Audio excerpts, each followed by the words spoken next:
fight's not over. Stop the fight! People. Everybody, I come here for everybody. Kill everybody. I'm the champ. I'm the king. Kill everybody. Ah! Alright, what's up guys? We are back with our bets video for UFC 276. What's up, dude? What's going on, my man? Feeling good. I mean, I love the fights for this weekend. I think there's a lot of opportunity for bets. Yeah, let's just get into it. Alright, we're putting 9.5 units on the line to make about 15, possibly. And straight bets, starting off with the first fight, we have Plessis getting the win over Brad Tavares. I think he's just going to have a little bit of an advantage. He might not have like the volume of the hands here, but I think he's going to have the power advantage. He has actually really good kicks in his stand-up, and I like his ground game too if he ever needs it to go there.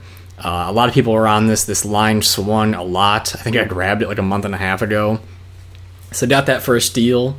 Also another line that's changed, Sean Strickland's, and I got his early. I think just he's an MMA fighter, and he's like ranked 4th in the middleweight division. He's fought the who's who. He's fought a lot of people. You know, Alex Pereira fought Andreas Michailidis, however you say that, and he got taken down by that dude quite a few times, who's really not that great. Strickland could easily just take this fight to the ground. He's gotten takedowns in other fights before, and if it stays on the feet, I think he can still stand with him. He might get kicked pretty good, but I think he can still incorporate some of his boxing. Next one, we have Jalen Turner. I think Turner is just a great pick here. A lot of people are on him. Again, another odd swing. He's got just fast hands. He has a huge size advantage. And at lightweight, he's just a beast. And Riddell has some good fight skills as well, but I don't think it's just going to be able to size up to him. And then finally, I'm picking Cerrone. I know everyone's just going to comment how you picking Cerrone for a bet, but he's beat Jim Miller by a knockout before.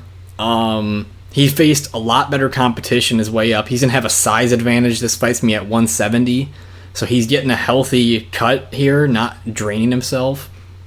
And I really liked where he could get this win. And I'm putting a little bit lighter units on him just so I could try to help guarantee wins here. If 2 of these 4 win, we get profits in the straight bet section. Going into parlays, I had a hard time finding many 2-fighter parlays I want to throw together, so I'm doing 3 for both these, or me and Carson are. And for the first one, I got Volk early, I got Izzy early, and I got Muniz. Volk, all-rounded great fighter. His line's honestly a little far for me. I wish it was like minus 150. Izzy, I feel like he's just the lock of the card. He should be in everyone's parlay. And Muniz, I think that he was going to come out there early and possibly get that sub. He's a little bit of a riskier lead for a parlay, but I think he's still useful. And go ahead to yours, buddy. Yep, we got Ian Garry, Sean O'Malley, and Israel Adesanya. I mean, those are 3 locks of the cards. Or probably 2. 2 of them are, but Ian Garry, I think most people have him winning. And I think he'll win as well. Okay, and then into the prop bets and parlays. First one I'm playing, and I really like this one. Ian Garry by decision. What I like about this is that if you watched Ian Garry's last fight against Darian Weeks, who is a smaller, tougher fighter, he literally just circled the big cage the whole entire fight and gave Weeks no ways to win the fight. And I think we're going to see a similar way from Garry here. Gabe Green might pressure more, might have a little bit better cardio to do that. Maybe put him on the back foot a little bit more, but I still think Garry holds more of the cards here. And I really like the odds on him by decision, and Green's got a good chin, so decision should work out pretty good. Andre Muniz, Carson? By submission. That's how he wins. If you look in his past three UFC fights, all submissions. So I think he'll we'll get that done in the first round, most likely, or hopefully. Yeah, it's kind of submission or bust for him, so it's the prop to play if we're going to play him. Next one, I'm just taking a stab at it. We're doing Sean O'Malley KO round 3. There's a chance he could get KOs in many of the rounds, but I think it's going to be an accumulation of punches that puts Munoz down. And I just think that Sean possibly could just put all that volume on him, and Herb could step in like he did in the fight against the guy with the green hair. I can't think of his name at the moment. Moutinho Chris Moutinho.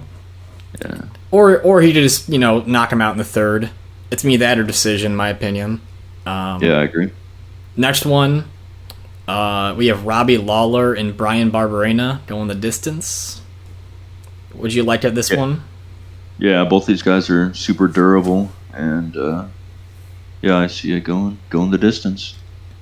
Yeah, I mean, just judging off that Matt Brown Barberena fight, I think everyone thinks the same thing too, because these guys both go in wars, and this is me a war, so fantasy fighters, either of these two guys to be good for that. They might get knockdowns or a lot of significant strikes.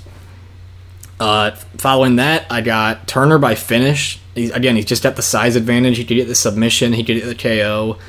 And Brad Riddell just took a big shot in his last fight, the wheel kick to the head. And I think that volume is just going to add up. If he gets taken down, he gets taken down, but I think the prop is worth it. And Drew Dober knocked down Brad Riddell, and Brad Riddell shot a takedown, and if he did that, I think Turner would be able to get a submission there. And Brad Riddell's striking is just like throwing hooks. So if it stays on the feet, it's gonna be really hard for him to get into range. So yeah. Next one, Alexander Volkanovski and Max Holloway. I'm just gonna take a stab at it going to a split decision. I know Max could win by unanimous somehow, or whatever. Or so there either could be a finish in this fight, although I think it's really unlikely. I'm just going to take a stab at that just as an extra cover and not put too much behind it. Next one, I have Sean Strickland by sub. Although Pereira is pretty lanky, I think he can defend a lot of submissions. I just think at 1,100, the chances of sub here it's totally worth going for.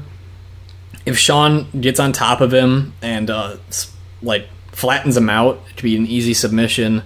Why not play it for something really little? And then the last two, I got the co-main event, the featherweight title going the distance, and I have the Barber fight going over 2.5 rounds. I mean, that fight is... I can almost... That's a lock to the card, in my opinion, that going over 2.5 rounds. I think a lot of people are going to play that, too. I got that in the wrong line there, but we're put one unit behind that. And then another last fun one for the card is just Sean by decision. Again, he probably will just outpoint Munoz to the end of the fight and take that decision. And then also Garry decision. And again, these props have changed a lot since. I think Sean is a plus 150 or plus 170 to win by decision, and Gary's a plus 170 to win by decision. So we found these early, they've changed, and 0.1 units to make a little profit. And we'll have some more bets coming at you. I'll check all the apps for all the odds boost and keep you guys posted on the Instagram. Anything you got there, Guy? Nope. Like and subscribe. Peace. Peace.